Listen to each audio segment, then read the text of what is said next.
Hare Krishna, everyone. Welcome back to the daily readings of Srila Prabhupada's books. You know, I made a vow about 5 years ago to read Srila Prabhupada's books out loud every single day for the rest of my life. I started with the Gita, then the Bhagavatam, then the Chaitanya Charitamrita, then I went back to the Gita, Bhagavatam, Chaitanya Charitamrita. Now I'm in the Bhagavatam again. You know, the Bhagavatam is very special. We heard already earlier in the Bhagavatam how it came into the universe by the grace of Vyasadeva through the orders of his spiritual master Narada Muni. And when it came, he actually brought it by meditation into the world. It's an eternal scripture, the Bhagavatam. But Vyasadeva is a literary incarnation of Krishna, and he brought it into the world. And then he repeated it to Shukadeva Goswami, his son, and also to others. And then Shukadeva Goswami spoke it out loud to Maharaj Parikshit. And then Sutta Goswami, who was there, he remembered the whole thing, and he repeated it again to the sages in Naimisharanya. All this time, nothing was written down. It wasn't written down until like 5,000 years later. So the whole first canto of the Bhagavatam is actually kind of like a story of how the Bhagavatam came into the material world at that time, how it manifested itself in the Kali Yuga. And then, so here we are, and then so many thousands of years later, Srila Prabhupada, puts it for the first time into English and brings it all around the world. And here we are. Here we are, a part of the Bhagavatam, a part of the unfolding of the Bhagavatam. So how lucky are we? How happy we should feel? Ecstatic. Yeah. We shouldn't feel anything negative about anyone or anything, because we're with the Bhagavatam. We're connected with all the greatest sages in the history of the universe. And we're getting their association, we're tasting it. Because the Bhagavatam isn't just about the genealogical tables and all these things, because those things are also in the Puranas, many of them. But the Bhagavatam has got something special. It's got rasa. Even in the descriptions, now we're hearing the story of King Puranjana. It's like an allegorical story. It's not meant to be a history that happened. It's meant to be an allegorical story given by Narada to King Prachita to wake him up, because he's too proud to hear about himself direct. So he's being woken up. Okay. I heard a little bit of that from Gopi Pranadana Prabhu. I'm just passing it on. Hare Krishna. Just delivering the mail, trying to be the peon, deliver the mail, right? Okay. So let's hear what Sanatana Goswami says about the Srimad-Bhagavatam. He's pretty intimate, this devotee of Lord Chaitanya, Krishna himself. He wrote a prayer glorifying the Bhagavatam, and it's called the Srimad-Bhagavata Mahima Stotram. It goes like this. Sarva Shastrabdi Piyusha Sarva Vedaika Satpala Sarva Siddhanta Ratnadya Sarva Lokaika Drikprada. O nectar from the ocean of all scriptures, singular fruit of all the Vedas, rich mine of the precious gems of all conclusive truths, you are the only giver of sight to all the worlds. Sarva Bhagavata Prana Srimad Bhagavata Prabho Kali Dvandoditaditya Shri Krishna Parivartita. O life air of all the Supreme Lord's devotees, O Master Srimad Bhagavatam, you are the sun risen in the darkness of Kali. You are the exact image of Sri Krishna. Paramananda Pataya Prema Varshaksharayate Sarvada Savasevyaya Shri Krishnaya Namostume. I bow down to you, who are supremely blissful to read. Your every syllable pours down a flood of prema. You can always be served by everyone. You are Sri Krishna himself. Madeka Bando Mad Sangin, Mad Guru Mad Mahadana, Mad Nishtadaga Mad Bhagya, Mad Ananda Namostute. My only friend, my constant companion, my spiritual master, my great wealth, my savior, my good fortune, my source of ecstasy, I bow down to you. Asadu sadhuta dayin, adini chochata kara, hanamun chagadachin mam, premna ritkanta yospura. O bestower of saintliness to the unsaintly, O exalter of the most fallen, please never leave me. Always appear in my heart and my voice with pure love. Om Namo Bhagavate Vasudevaya. Om Namo Bhagavate Vasudevaya. Om Namo Bhagavate Vasudevaya. Okay, here we are. Hare Krishna, Samhita. Hare Krishna, Dr. G. Haribo. All right, here we are. 4th Canto, 25th chapter. Descriptions of the characteristics of King Puranjana. An allegorical story spoken by Narada Muni to King Prachinabharichat, the grandson of Prithu Maharaj and the father of the Prachetas, who simultaneously are talking to Lord Shiva and hearing his prayer. King Prachinabharichat is too attached being a king to being a king. You can be too attached to anything. So, and he's too attached to hear directly instructions about himself. So he's telling him a story about King Puranjana. And we're starting with text 14 tonight.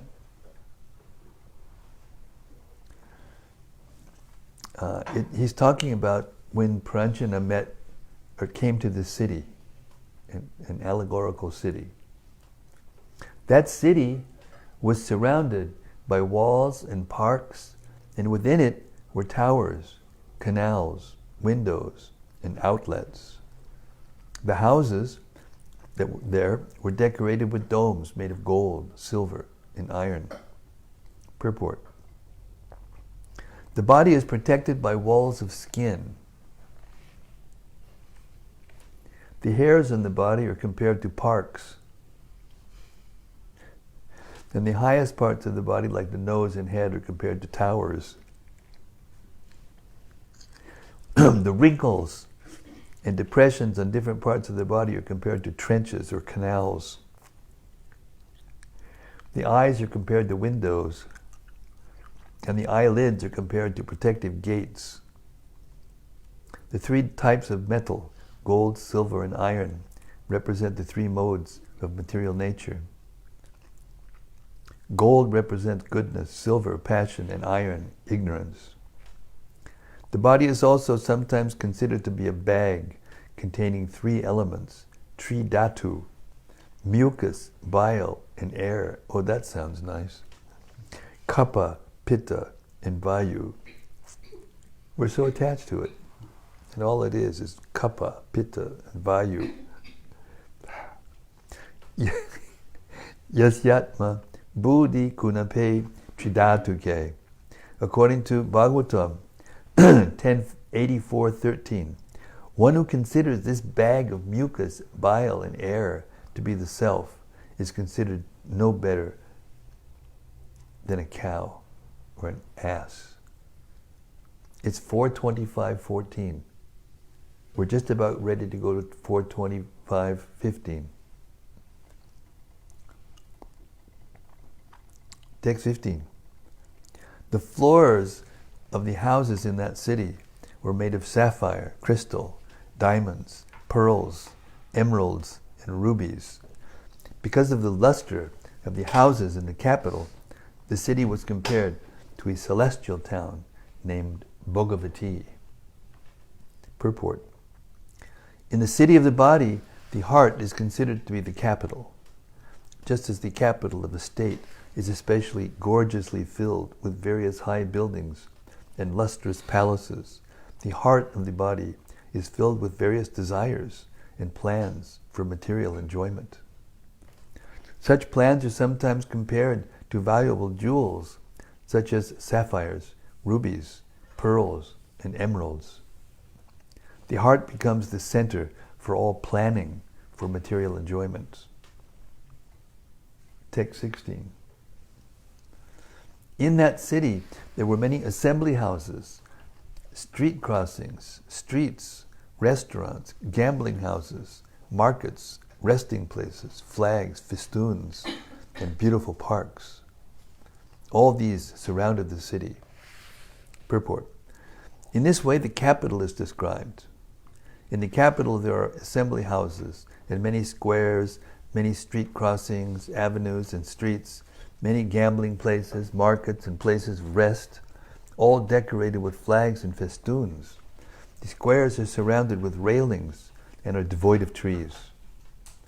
The heart of the body can be compared to the assembly house, for the living entity is within the heart along with the Paramatma, as stated in Bhagavad Gita 15:15. Sarvasya chaham ridi sanavisto matak smritir jnanam apohanam cha. The heart is the center of all remembrance, forgetfulness, and deliberation. In the heart, in the body, the eyes, ears, and nose are different places of attraction for sense enjoyment, and the streets for going hither and thither may be compared to different types of air blowing within the body. The yogic process for controlling the air within the body and the different nerves is called Shushumna, the path of liberation. The body is also a resting place because when the living entity becomes fatigued, he takes rest within the body. The palms and soles of the feet are compared to flags and festoons.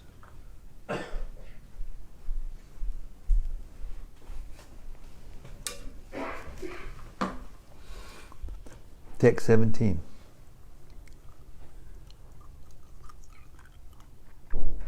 On the outskirts of that city were many beautiful trees and creepers encircling a nice lake. Also surrounding that lake were many groups of birds and bees that were always chanting and humming. Purport. Since the body is a great city, there must be various arrangements, such as lakes and gardens for sense enjoyment. Of the various parts of the body, those which incite sexual impulses are referred to here indirectly. Because the body has genitals, when the living entity attains the right age, be he man or woman, it becomes agitated by the sex impulse. As long as one remains a child, he is not agitated by seeing a beautiful woman.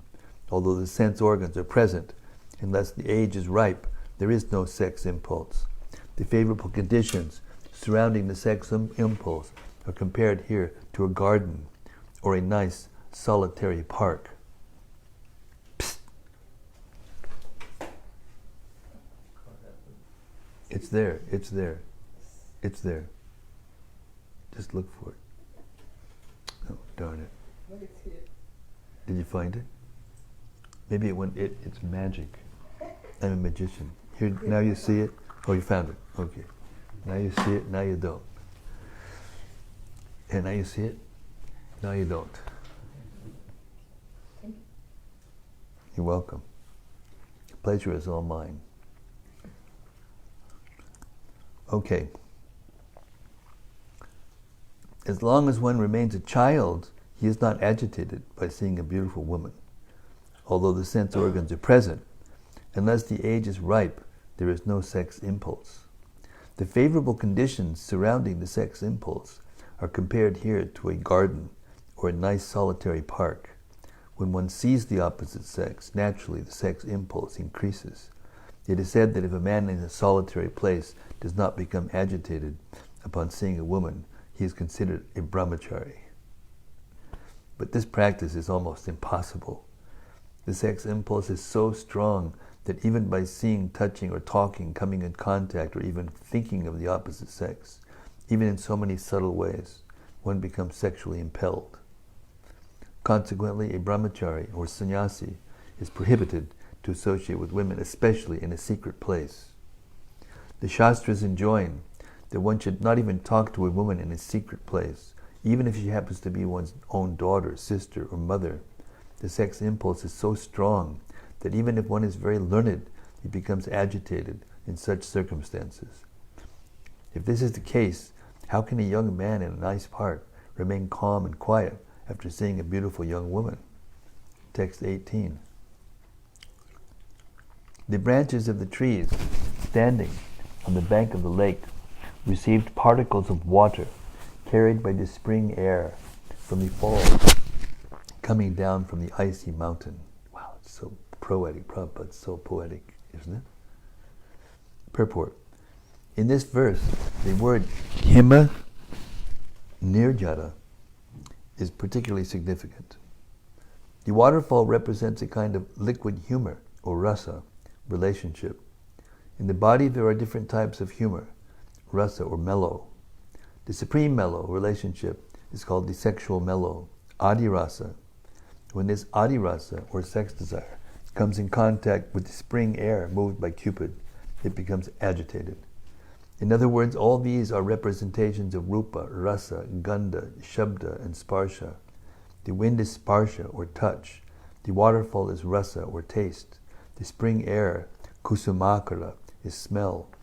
All these varieties of enjoyment make life very pleasing, and thus we become captivated by material existence. Text 19. In such an atmosphere, even the animals of the forest become non-violent and non-envious like great sages. Consequently, the animals did not attack anyone. Over and above everything was the cooing of the cuckoos. Any passenger along that path was invited by that atmosphere to take rest in that nice garden. Purport. A peaceful family with wife and children is compared to the peaceful atmosphere of the forest. Children are compared to non-violent animals. Sometimes, however, wives and children are called swajanakya dasyu, burglars in the name of kinsmen. A man earns his livelihood with hard labor, but the result is that he is plundered by his wife and children, exactly as a person in the forest is attacked by some thieves and burglars who take his money. Prabhupada made a joke about it. He said, a man, when a pickpocket comes and takes the money out of the pocket, he gets really disturbed. But the wife comes and takes money out of the pocket of the kids, he goes, oh, this is very nice.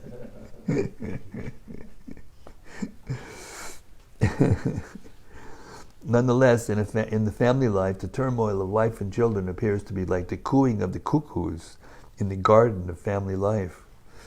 Being invited by such an atmosphere, the person who is passing through such a blissful family life desires to have his family with him at all costs. Text 20.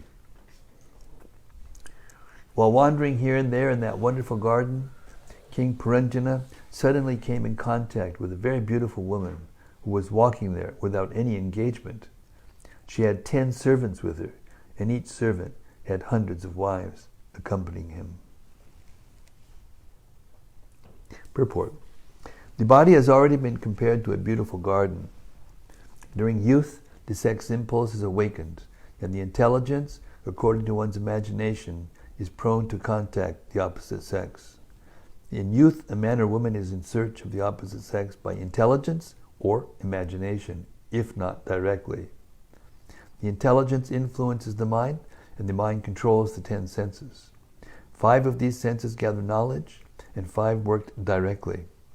Each sense has many desires to be fulfilled. This is the position of the body and the owner of the body, Puranjana, who is within the body. 21. The woman was protected on all sides by a 5-hooded snake. She was very beautiful and young, and she appeared very anxious to find a suitable husband. Purport. The vital force of a living entity includes the 5 kinds of air working within the body, which are known as prana, apana, vyana, samana, and udana. The vital force is compared to a serpent because a serpent can live by simply drinking air. The vital force carried by the air is described as the pratihara, or the bodyguard. Without the vital force, one cannot live for a moment. Indeed, all the senses are working under the protection of the vital force. The woman who represents intelligence was searching after a husband. This indicates that intelligence cannot act without consciousness. A beautiful woman is useless unless protected by the proper husband. Intelligence must be always fresh. Intelligence must always be fresh. Therefore the word apoundam, very young, is used here. Material enjoyment means utilizing the intelligence for the sake of rupa, rasa, gandha, shabda, and sparsha, or form, taste, smell, sound, and touch. 22. The woman's nose, teeth, and forehead were all very beautiful. Her eyes were equally very beautiful and were bedecked with dazzling earrings. Purport. The body of intelligence enjoys the objects of sense gratification that cover it, such as smell, vision, and hearing. The word sunasam, beautiful nose, indicates the organ for acquiring knowledge by smell. Similarly, the mouth is the instrument for acquiring knowledge by taste. For by chewing an object and touching it with the tongue, we can understand its taste. The word sukhapulam, nice forehead, indicates a clear brain capable of understanding things as they are. By intelligence, one can set things in order. I'll read that again. By intelligence, one can set things in order.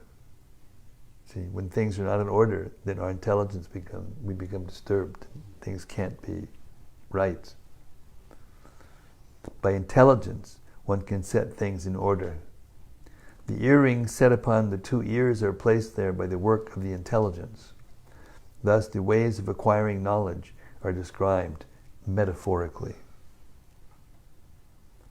23.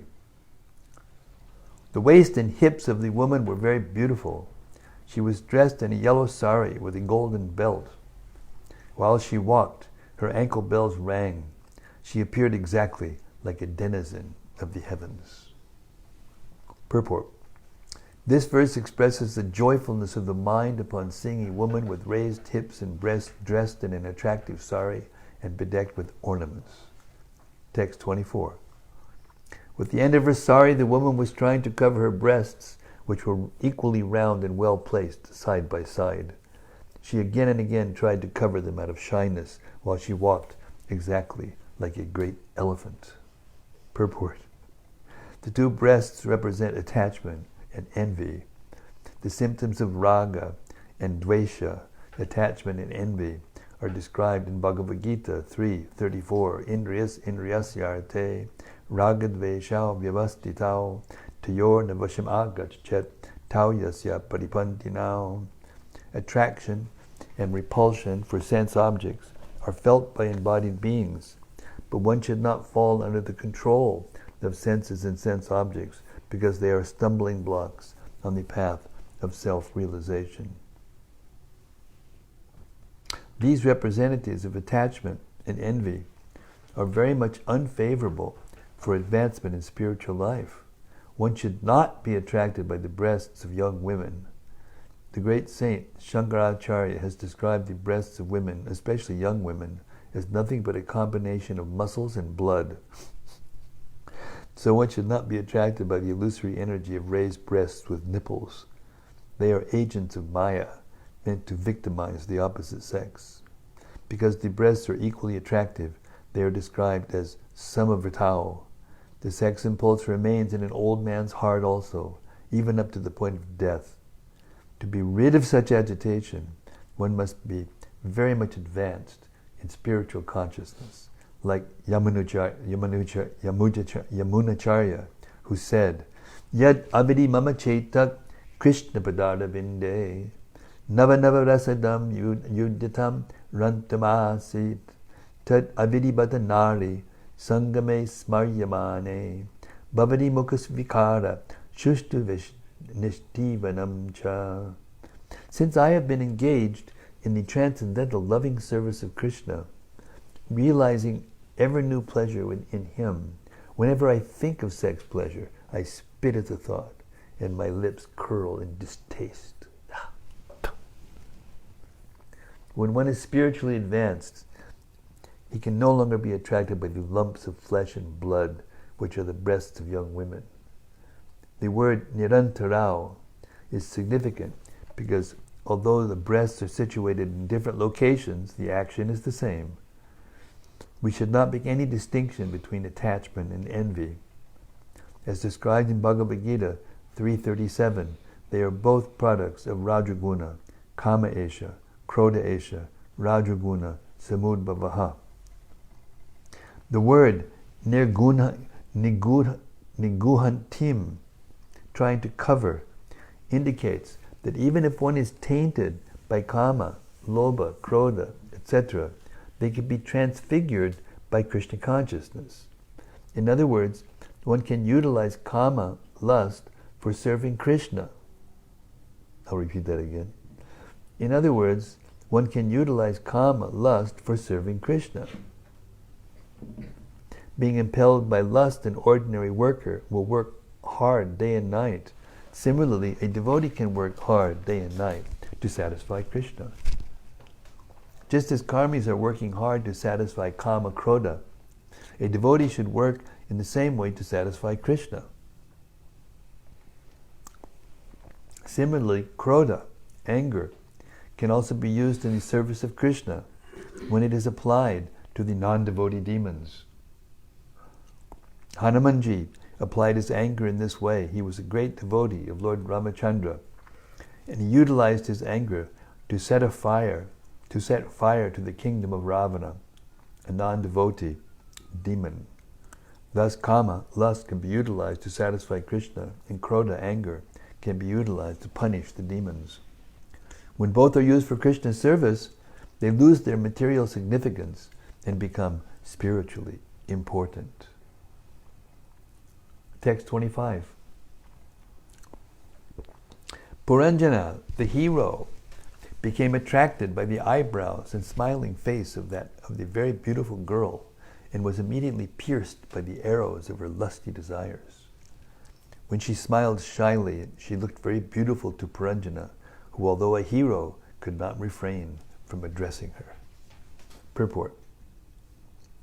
Every living entity is a hero in two ways. When he is a victim of the illusory energy, he works as a great hero in the material world, as a great leader, politician, businessman, industrialist, etc.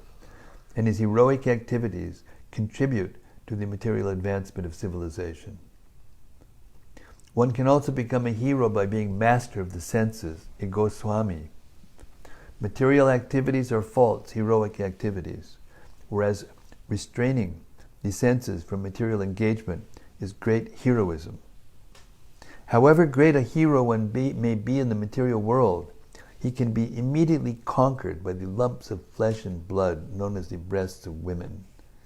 In the history of material activities, there are many examples, like the Roman hero Antony, who became captivated by the beauty of Cleopatra.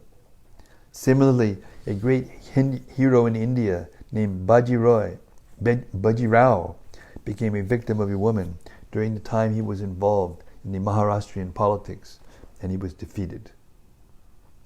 From history, we understand that formerly politicians used to employ beautiful girls who were trained as Vishakanya.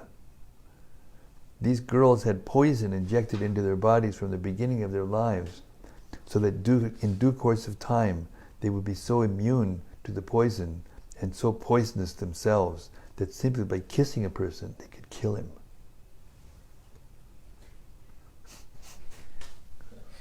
True, it actually happens. It actually happens. This is not a joke. These poisonous girls were engaged to see an enemy and kill him with a kiss. Thus, there are many instances in human history of heroes who have been curbed simply by women. Being part and parcel of Krishna, the living entity is certainly a great hero, but due to his own weakness, becomes attracted to the material features. Krishna bahir mukha haya bhoga banchikare Vikatastamaya tare japatiya dare. It is said in the Prema Vivarta that when a living entity wants to enjoy material nature, he is immediately victimized by the material energy. A living entity is not forced to come into the material world. He makes his own choice, being attracted by beautiful women. Every living entity has the freedom to be attracted by material nature or to stand as a hero and resist that attraction. It is simply a question of the living entities being attracted or not being attracted. There is no question of his being forced to come in contact with material energy. One who can keep himself steady and resist the attraction of material nature is certainly a hero and deserves to be called a Goswami. Unless one is master of the senses, he cannot become a Goswami. The living entity can take one of two positions in this world. He may become a servant of his senses, or he may become master of them. By becoming a servant of the senses, one becomes a great material hero. And by becoming master of the senses, he becomes a Goswami, or spiritual hero. 26. My dear lotus-eyed, kindly explain to me where you were coming from, who you are, and whose daughter you are. You appear very chaste. What is the purpose of your coming here? What are you trying to do? Please explain all these things to me. Purport. The first aphorism in the Vedanta Sutra is Atato Brahma Jigyasa. In the human form of life, one should put many questions to himself and to his intelligence. In the various forms of life lower than human life, the intelligence does not go beyond the range of life's primary necessities, namely eating, sleeping, mating, and defending. Dogs, cats, and tigers are always busy trying to find something to eat or a place to sleep, trying to defend and have sexual intercourse successfully. In the other day in a zoo in Detroit, anyway, somewhere in America, there was this tiger, and there was a need for a mate for the tiger because they needed to keep the tigers in the zoo, so they brought from another place, and I don't know which one was which was the male and which was the female, but one of them ate the other one. Oh, like that. Killed it and ate it. Wow. It was trying to come and have, to reproduce, and they killed it and ate it.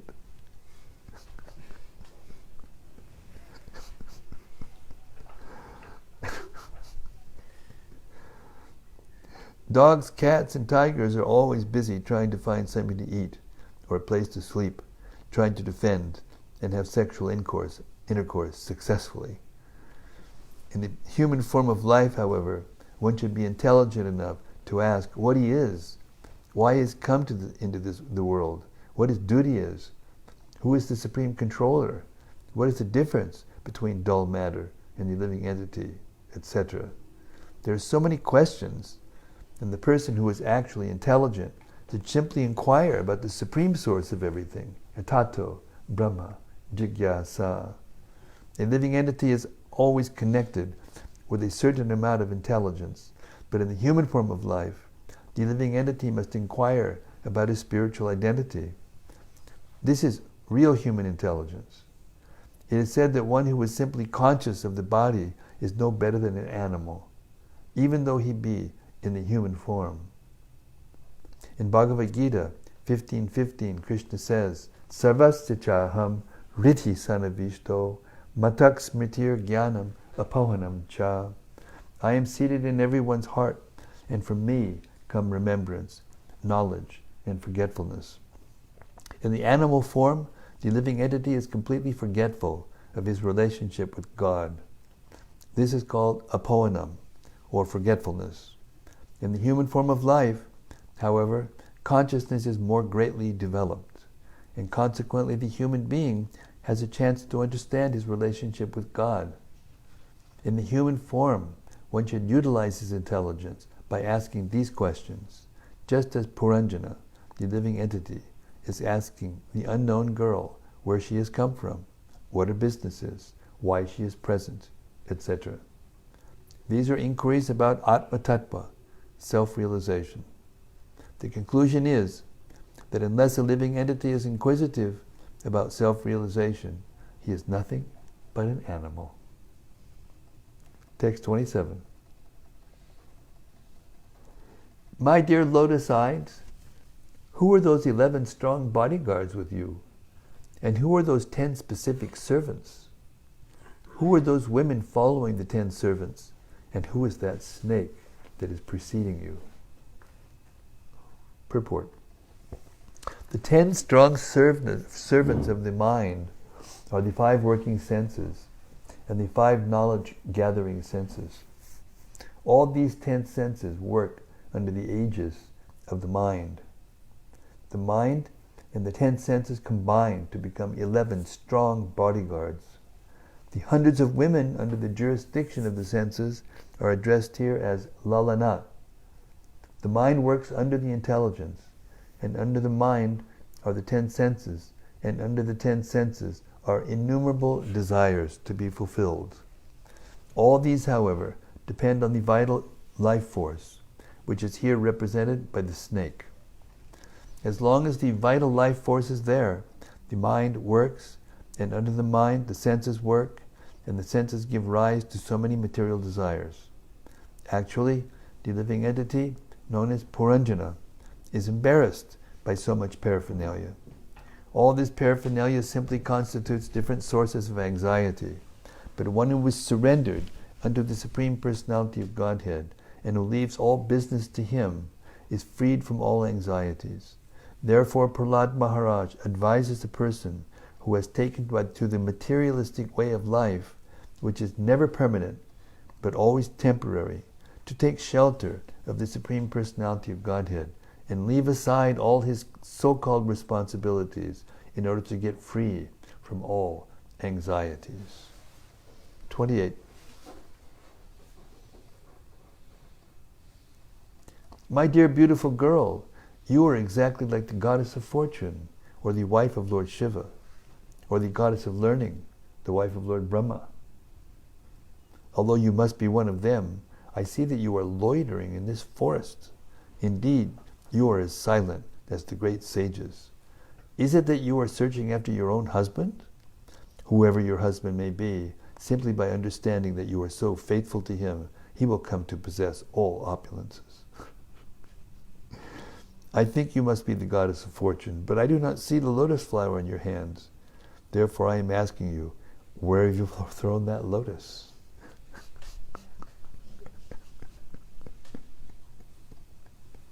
Purport. Everyone thinks that his intelligence is perfect. Shall I repeat that? Who thinks that his intelligence is perfect? Everyone. You got it. Everyone thinks that his intelligence is perfect. Sometimes one employs his intelligence in the worship of Uma, the wife of Lord Shiva, in order to obtain a beautiful wife.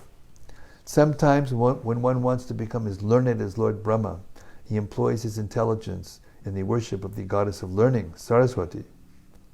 Sometimes when one wishes to become as opulent as Lord Vishnu, he worships the goddess of fortune, Lakshmi.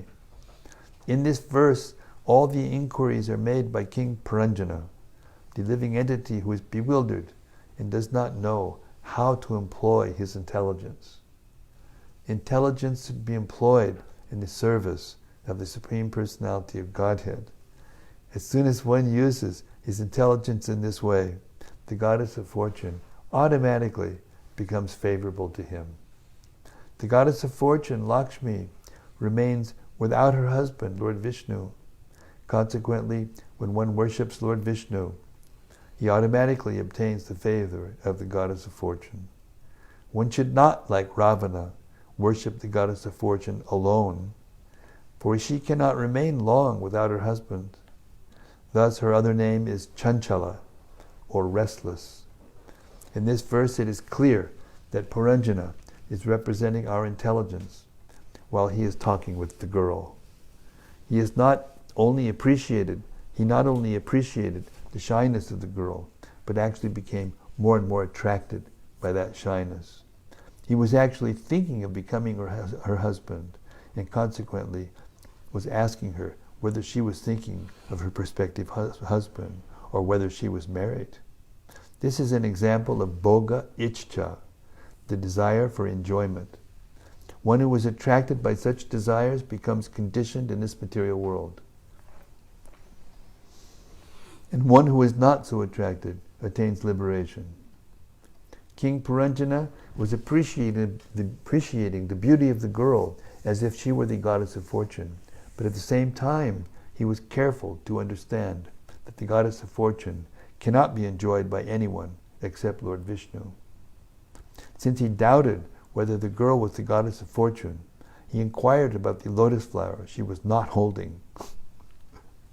The material world is also the goddess of fortune, because the material energy works under the direction of Lord Vishnu, as stated in Bhagavad Gita, Maya, Yakshena Prakriti, Suyate, Sacharacharam.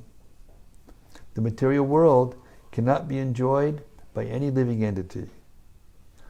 If one so desires to enjoy it, he immediately becomes a demon like Ravana, Hiranyakashipu, or Kamsa. Because Ravana wanted to enjoy the goddess of fortune, Sita Devi, he was vanquished with all his family, wealth, and opulence. One can, however, enjoy that Maya bestowed upon the living entity by Lord Vishnu.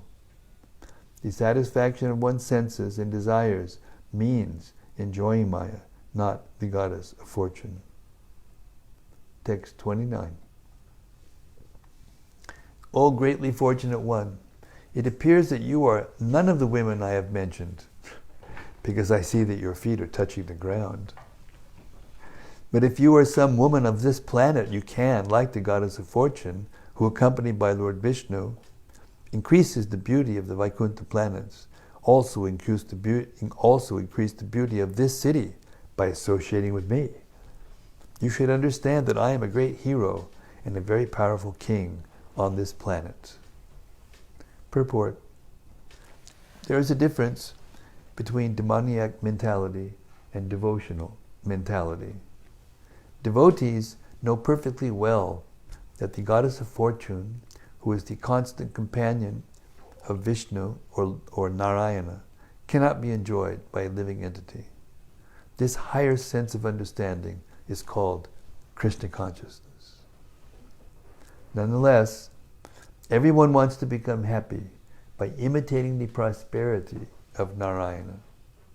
In this verse, Puranjana states that the girl appears to be an ordinary woman.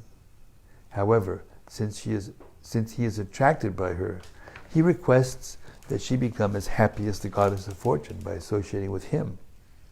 Thus he introduces himself as a great king with great influence, so that she might accept him as her husband and be as happy as the goddess of fortune.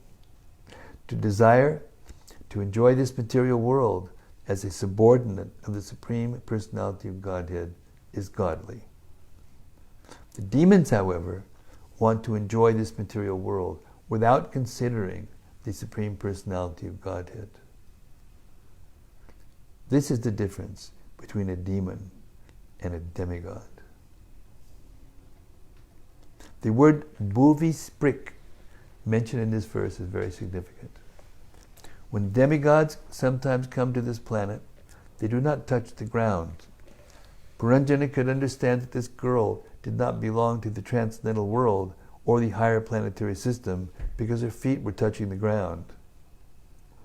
Since every woman in this world wants her husband to be very influential, rich, and powerful, Puranjana, to seduce the girl, introduced himself as such a personality.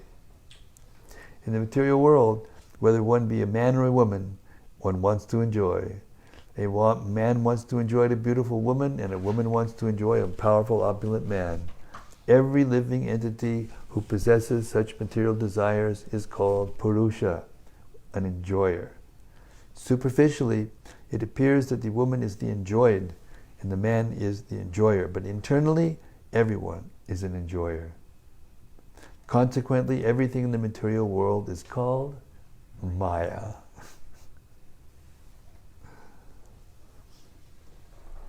Text 30. See, none of this makes any sense unless you're Krishna conscious. Text 30. Certainly your glancing upon me today has very much agitated my mind. Your smile, which is full of shyness, but at the same time lusty, is agitating the most powerful Cupid within me. Therefore, O most beautiful, I ask you to be merciful upon me. Purport. Everyone has lusty desires within, and as soon as one is agitated by the movement of a beautiful woman's eyebrows, the Cupid within immediately throws his arrow at the heart. Thus one is quickly conquered by the eyebrows of a beautiful woman. When one is agitated by lusty desires, his senses are attracted by all kinds of vishaya, enjoyable things like sound, touch, form, smell, and taste. These attractive sense objects oblige one to come under the control of a woman. In this way, the conditioned life of a living entity begins. Conditional life means being under the control of a woman, and certainly the living entity is always at the mercy of a woman or a man. Thus, living entities live in bondage to one another, and thus they continue this conditional material life, illusioned by Maya. Pretty important instructions being given to us here. Text 31. My dear girl, your face is so beautiful with your nice eyebrows and eyes and with your bluish hair scattered about. In addition, very sweet sounds are coming from your mouth. Nonetheless, you are so covered with shyness that you do not see me face to face. I therefore request you, my dear girl, to smile and kindly raise your head to see me. Purport. Such a speech is typical of a living entity attracted by the opposite sex. This is called bewilderment, occasioned by becoming conditioned by material nature. When thus attracted by the beauty of the material energy, one becomes very eager to enjoy. This is elaborately described in this instance of Puranjanas becoming attracted by the beautiful woman. In conditional life, the living entity is attracted by a face, eyebrows, or eyes, a voice, or anything. In short, everything becomes attractive. When a man or woman is attracted by the opposite sex, it does not matter whether the opposite sex is beautiful or not. The lover sees everything beautiful in the face of the beloved and thus becomes attracted. This attraction causes the living entity to fall down in this material world. This is described in Bhagavad Gita 7:27. Ichcha dvesha samutena dvandva mohena bharata sarva bhutani samoham sargiyanti parantapa. O sign of Bharata, Arjuna, O conqueror of the foe, all living entities are born into delusion, overcome by the dualities of desire and hate. This condition of life is called avidya. Opposed to this avidya is real knowledge. Sri Ishopanishad distinguishes between vidya and avidya, knowledge and ignorance. By avidya, ignorance, one becomes conditioned, and by vidya, knowledge, one becomes liberated. Puranjana admits herein that he is attracted by avidya. Now he wishes to see the complete feature of avidya, so he requests the girl to raise her head so that he can see her face to face. He thus wishes to see the various features that make avidya attractive. Text 32. Narada continued, my dear king, when Puranjana became so attracted and impatient to touch the girl and enjoy her, the girl also became attracted by his words and accepted his request by smiling. By this time she was certainly attracted by the king. Purport. And by this incident we can understand that when a man is aggressive and begins to woo a woman, the woman becomes attracted to the man. This process is described in the Bhagavatam 558 as Pungsa Striya Mituni Bhavametam. This attraction is enacted on the platform of sexual life. Thus the sex impulse is the platform of material engagement. This conditional life, the platform of material sense enjoyment, is the actual cause of forgetfulness of spiritual life. In this way, a living entity's original Krishna consciousness becomes covered or converted into material consciousness. Thus, one engages in the business of sense gratification. Hare Krishna. So we will stop here. Any comments, reflections?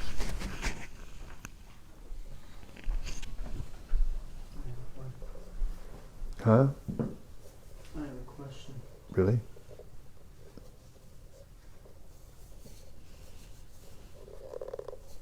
Go ahead. Should I take the...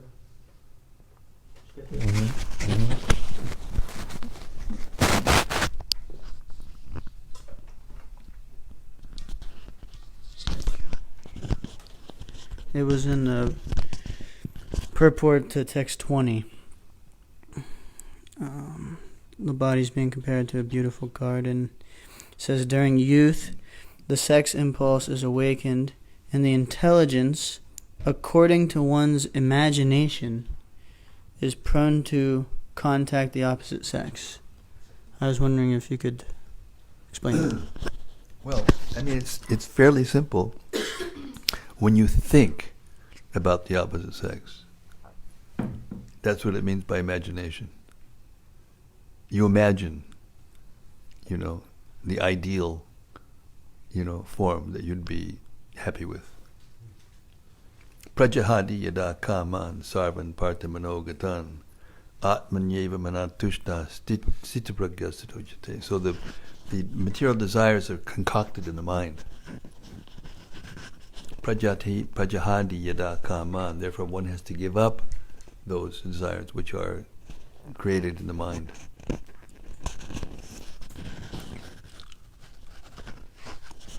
And then the Gita describes very clearly the process. Jayato vishayang pungsa sangasteshu pajayate sangat sanjayate kama krodha pajayate. When you contemplate, this is what the imagination means that they're talking about. You contemplate the object of the senses, whether you're imagining what the most beautiful form of the opposite sex is that you want to be with, or whatever it is. It means what happens is when you contemplate, when you dwell on the object of the senses, then the mind becomes attached to those objects. And when you become very attached to them, then it becomes strong desire, lust. And then you're forced by your senses to try to satisfy. But because the thing is, they're never satisfied, the senses. Just as a fire is never put out by putting drops of ghee or drops of fuel. Sometimes you put a whole pot of it, then it'll put it out. But just little drops of it will never put out a fire, never put out. So like that, when one tries to satisfy the senses, when they get agitated by lust, then one becomes frustrated. Every time. Without exception. And that's real knowledge. That's the beginning of spiritual life. When you realize that you're suffering because of that. Everyone. Frustration, and then what happens after frustration? You get angry. And what happens when you get angry? You become bewildered.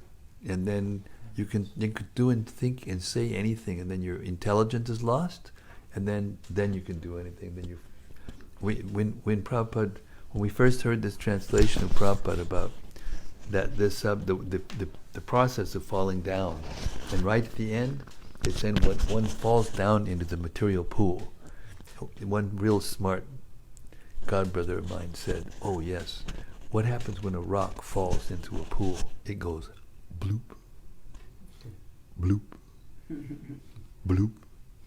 So then when a person used to go away, we say, "Oh, he blooped." That's where it came from, that verse.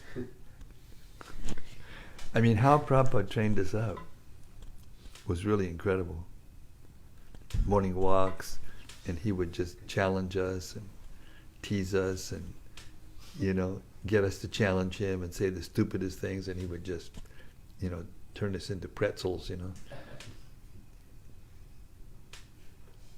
make us laugh at ourselves. Even though it's very serious business, but if you can't laugh at yourself for being so stupid to be attracted to these things, then it's not very much hope for you to get out of this material world. That's the truth. Keep your sense of humor. It's very important. Take things too seriously, then poof, you've become a target, a sitting duck, as they say.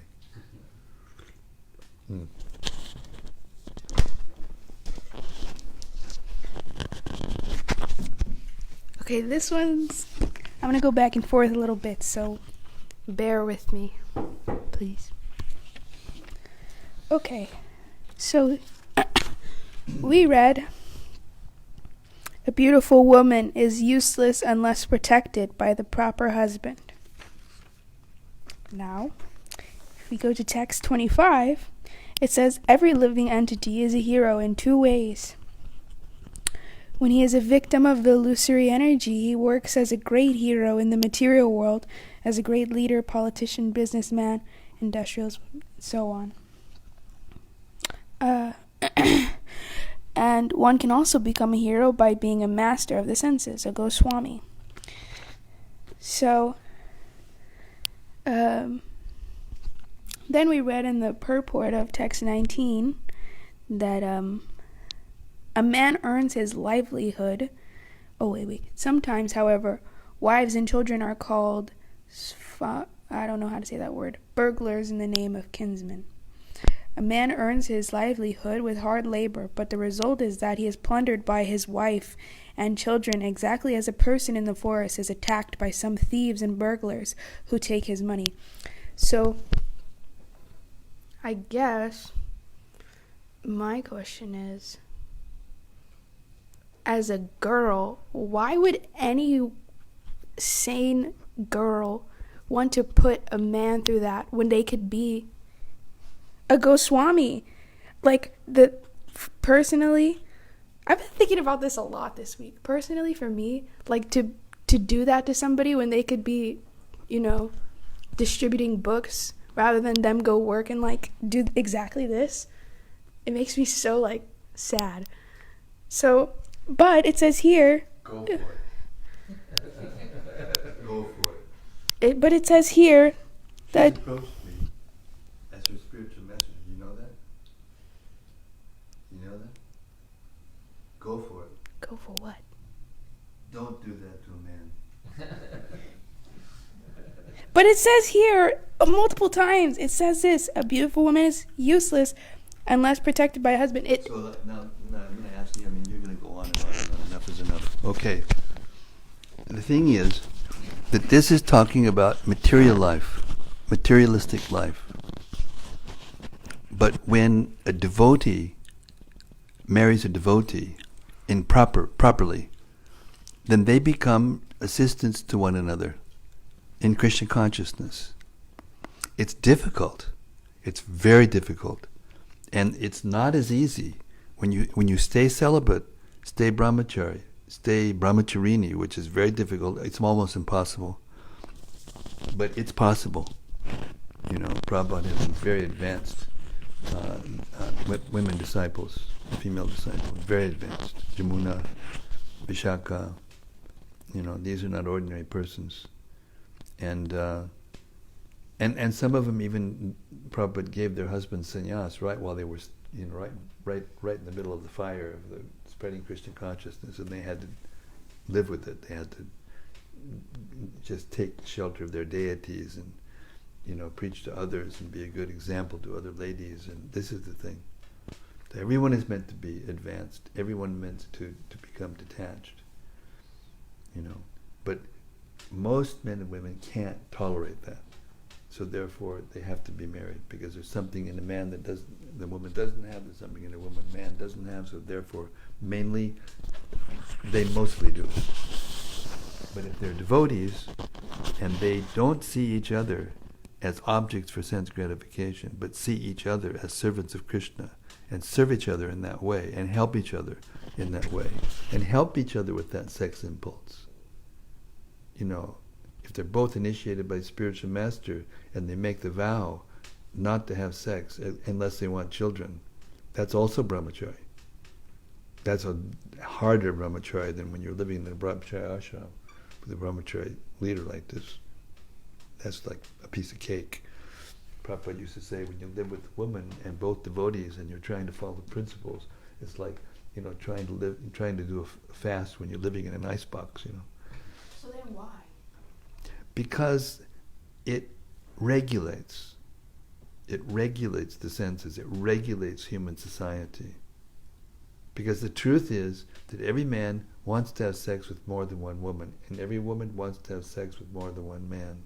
And when that happens, then, as the first chapter of the Gita discusses, then all the religious principles go out the window, all the different sacrifices that can be done to help regulate human society, it goes out the window. And what's the result?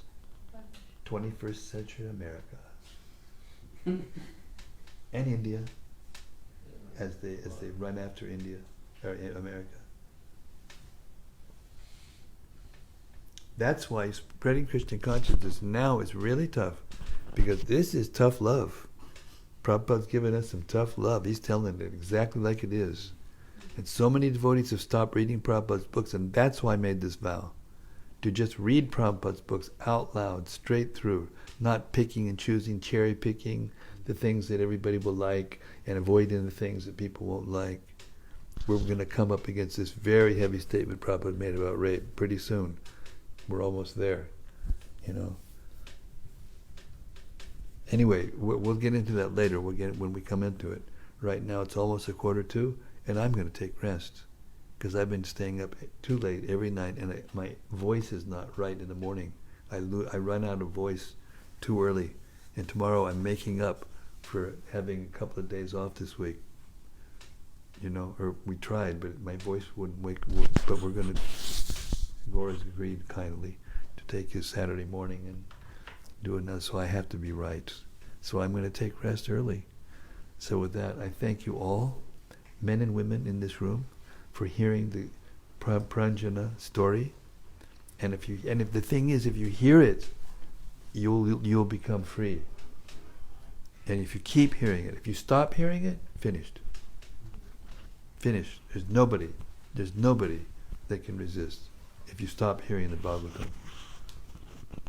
Therefore, this Bhagavatam has been distributed all over the world, in every language of the world, and this is what's going to uplift the world. The chanting of Hare Krishna is meant to purify our hearts. With the purified hearts, we're supposed to hear the Bhagavatam and learn how to think and feel and will and be Krishna conscious under all circumstances. Hare Krishna. Srimad Bhagavatam ki jai. Narada Muni ki jai. Gaur Premanandi. See you tomorrow at 4:30 Central Time, USA. Hare Krishna.